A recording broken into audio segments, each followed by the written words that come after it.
안녕하세요. 동네 한바퀴 남태훈입니다. 자, 오늘 한바퀴 돌아볼 지역은 용산구 서계동입니다. 자, 근데 제가 지금 나와 있는 이곳은 서울역이에요. 서계동을 돌아볼 건데 왜 서울역에 나왔냐고요? 이 용산구 서계동이 바로 서울역 뒤편에 있는 그러한 동네이기 때문입니다. 자, 그런데 이 서울역 하면은요, 너무나도 이미지가 180도 틀린 것 같아요. 일단 하나는 이렇게 바로 서울역 전면으로 보이는 대우빌딩으로 불렸던 곳인데, 현재는 서울스퀘어로 이제 명칭이 바뀌어서 운영되고 있는 이런 빌딩을 시작으로 해가지고 주변이 전부 다 어마어마하게 높은 초고층 오피스 빌딩들이 즐비한, 말 그대로 최첨단의 그런 도시의 모습을 갖고 있는 곳이에요, 이곳이. 자, 그런데 반면에 서울역 바로 뒤편에 서계동 지역을 가면은 지금도 화장실이 없는 주택이 존재할 정도로 굉장히 낙후된 지역입니다. 그렇다 보니까 사실 이 서계동이라는 지역은 굉장히 예전부터 개발을 하려고 수많은 시도를 해왔던 지역이기도 해요. 오늘 한번 서계동 지역을 돌아보면서 정말 낙후가 많이 돼서 그렇게 개발이 필요한 지역인지 한번 서계동을 오늘 한번 돌아보는 시간 갖도록 하겠습니다. 자, 저와 함께 한번 동네 한 바퀴 돌아보러 가실까요?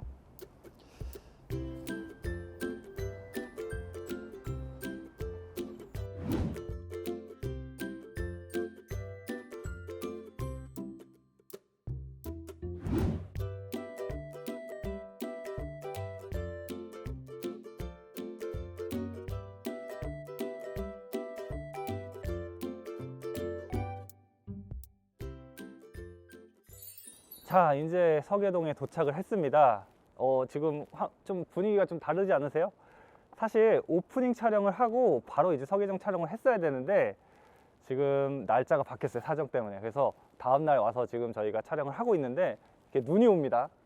눈이 와가지고 이렇게 눈이 많이 쌓였는데 길이 조금 위험하긴 하지만 한번 조심스럽게 한번 돌아다녀 보도록 할게요. 자, 한번 가보실까요?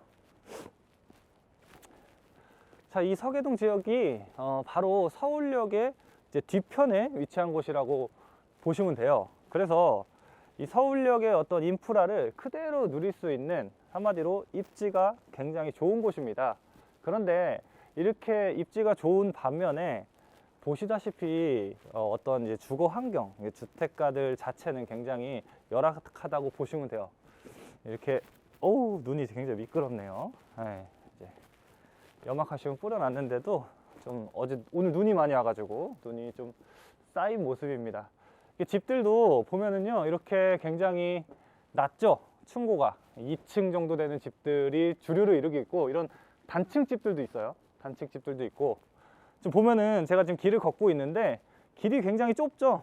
협소해가지고 차량이 지나다니기에도 좀 버거운 정도의 그러한 도로 폭을 갖고 있다고 보시면 돼요.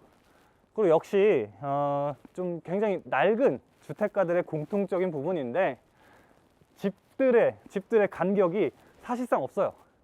집이 따닥따닥 붙어 있다는 얘기예요. 그래서 역시 사생활보호 이런 것들은 조금 꿈꾸기 힘들다, 이럴 정도로 좀 집들이 따닥따닥 붙어 있다라고 볼 수가 있습니다. 이쪽으로 한번 가볼까요?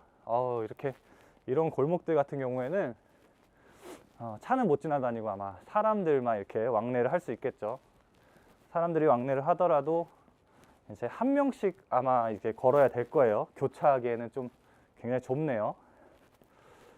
이렇게 고드름도, 날씨가 춥다 보니까 고드름도 많이 얼었고요. 이쪽은 지금 보면은 길이 막혀 있네요. 이쪽은 여기가 이제 막다른 길이라서 한번 이쪽 길 있는 쪽으로 한번 가보도록 할게요. 막혀 있어요. 네. 이쪽으로 오시죠. 네. 이 길은요, 좀 전에 온 길도 좁았는데 이 길은 더 좁습니다. 사람 한 명 지나갈 정도의 길이고, 보면은 이렇게 집들이요, 딱 그 예전에 우리 거의 60년대 70년대 이랬을 때 집을 지은 것처럼 집이 굉장히 낡고 외관으로만 보더라도 벽돌로 돼 있고요. 네, 위험하네요. 정말 힘듭니다, 돌아다니기가. 지붕 같은 것들은 이렇게 위에 보시면은 지붕은 이제 그 슬레이트 지붕 있죠? 이런 슬레이트 지붕으로 되어 있어가지고 이게 비가 많이 오거나 좀 눈이 이렇게 많이 오는 날, 눈이 조금만 쌓여도 조금 위험해 보이기도 합니다. 예, 위험해 보이기도 해요. 이쪽은 다행히 좀 눈을 쓸어 주셨네요. 이 서계동이라는 지역 자체가 굉장히 이제 좀 고도가 높아요. 그러니까 좀 경사가 있다는 말이죠. 이게 경사가 높다 보니까 이렇게 사람들이 지나다니면서 왕래하기에도 좀 버겁습니다. 어우, 이쪽 한번 보실래요?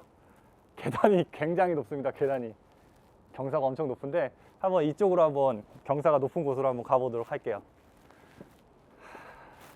이게 계단을 올라가는 와중에도 이렇게 계단 양옆으로 있는 집들도 보면은 굉장히 노후도가 심한 이런 집들이 위치한 것을 볼 수가 있어요.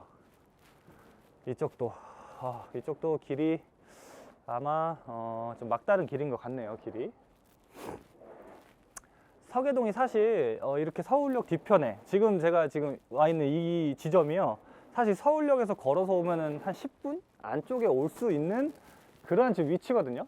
그게 가까운 위치인데 이렇게 위치가 좋은데도 불구하고 항상 그 서계동이 개발하는데 좀 어려움이 많았어요. 왜 그러냐면 이렇게 위치가 좋다 보니 개발하고자 하는 의지들은, 주민들의 의지들은 굉장히 많은데 이 지역이 일단 이렇게 경사가 좀 심하죠. 경사가 좀 심해서 아무래도 개발지가 여러 군데 있다라고 한다면 당연히 좀 평평하게 경사가 이루어진 곳들이 개발하기가 쉽기 때문에 이렇게 경사가 있는 이런 곳들은 개발을 하더라도 좀 후순위로 밀릴 수밖에 없어요. 그렇다 보니까 좀 지연된 측면도 있고, 또 하나 어떤 측면들이 있냐면 이 서계동 지역 같은 경우에는 이 용도 지역이 일종 주거 지역으로 구성된 곳들이 좀 많이 섞여 있습니다.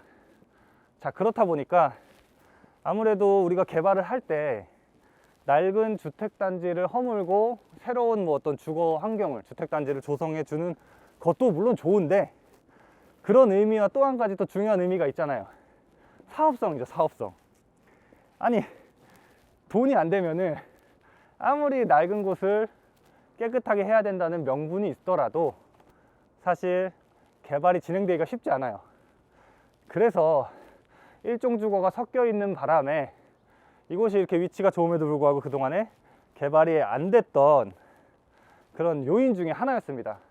그리고 또 이 서계동 지역 자체적으로 개발을 추진하려고 하는 이제 그 세력들이 있었는데, 그 세력들이 좀 마음을 합심해 가지고 움직이지 못하고 좀 갈라져서 좀 나뉘어 가지고 개발을 진행하려고 하다 보니까 그런 부분에서도 조금 시간이 지체된 부분이 있어요.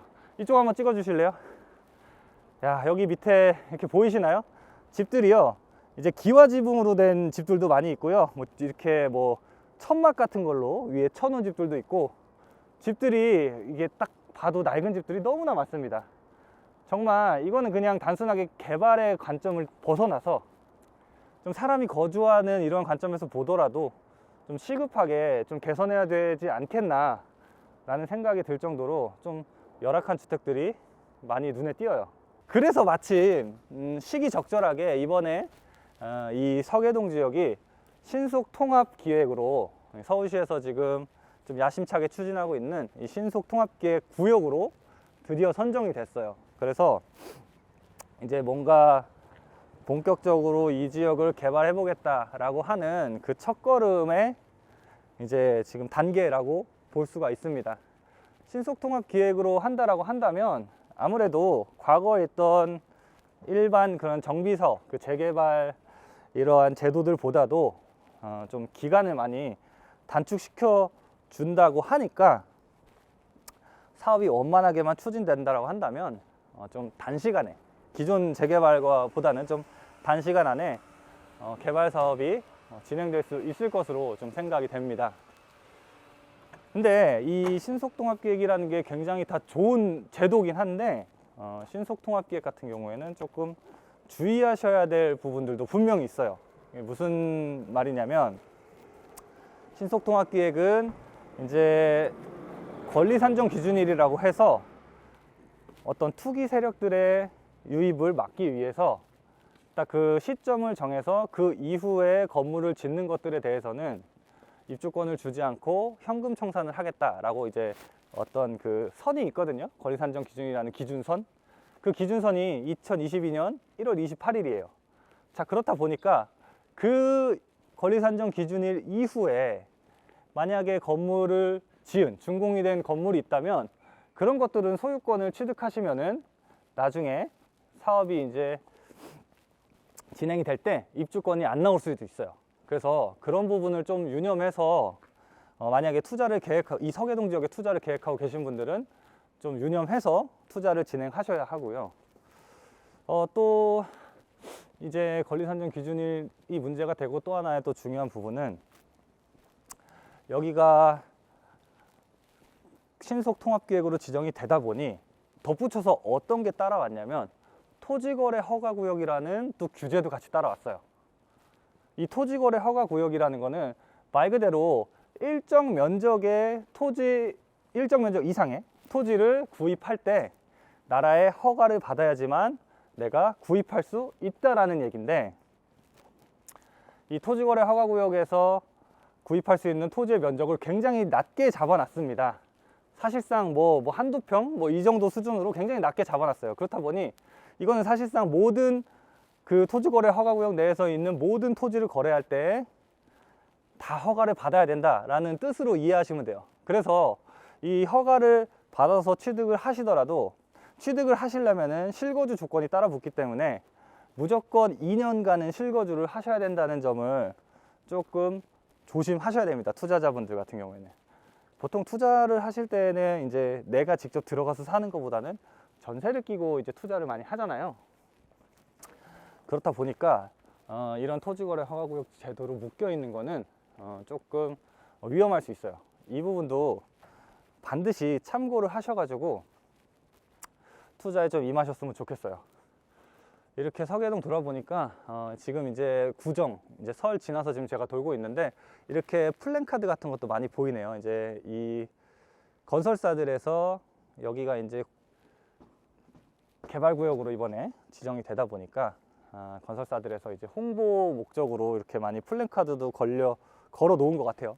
뭐 현대에서도 걸어놨고 여기 위에도 걸어놨는데 자이에서도 이렇게 개발하겠다라고 해서 새해 복 많이 받으세요 이런 좀 어필을 좀 하네요. 예. 어떠세요? 지금 굉장히 지금 일단은요 이렇게 눈이 오는 날씨에 이렇게 언덕길을 걸으니까 굉장히 힘들어요. 일단 힘들고 날씨도 굉장히 추워서 오늘 이렇게 동네 한 바퀴 도는데 좀 다른 날보다는 좀 더 힘이 많이 드는 것 같습니다. 이렇게 차가 지나다닐 정도로 이렇게 넉넉한 사이즈의 도로라 치더라도 도로 주변에 있는 집들의 상태들은 보면은 참 계속 이렇게 지나다니면서 봐도 노후된 집이 굉장히 많아 보입니다.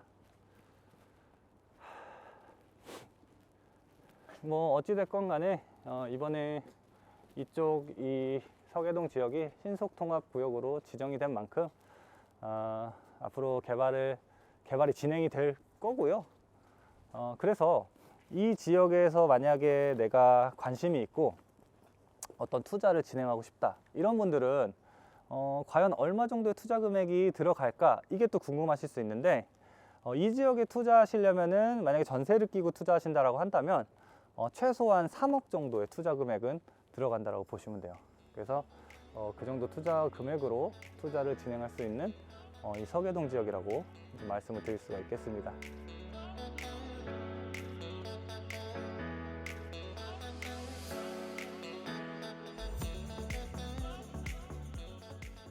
자, 지금까지 용산구 서계동 동네 한 바퀴 돌아봤습니다. 서울역의 바로 뒤편이라는 입지적인 강점에다가 물론 서울역의 뛰어난 교통시설 또 추가되는 뭐 GTX A 노선이나 B 노선 같은 추가적인 어떤 교통의 혜택까지 누리면서 현재 진행되고 있는 이 신속통합 개발의 어떤 개발 호재까지도 바라볼 수 있는 이 서계동 지역, 우리 시청자분들은 어떠셨나요? 충분히 이렇게 동네를 한 바퀴 돌아보니까 충분히 낡고 또 주민들이 이 개발을 원하는 그런 분위기를 느낄 수 있는 것 같았어요. 투자 가치로서의 가치가 충분하다고 느껴졌습니다. 자, 저는 이렇게 오늘 용산구 서계동 지역 한 바퀴 돌아봤고요. 또 다른 투자 가치 높은 지역을 찾아서 또 동네 한 바퀴 돌아보러 가도록 하겠습니다.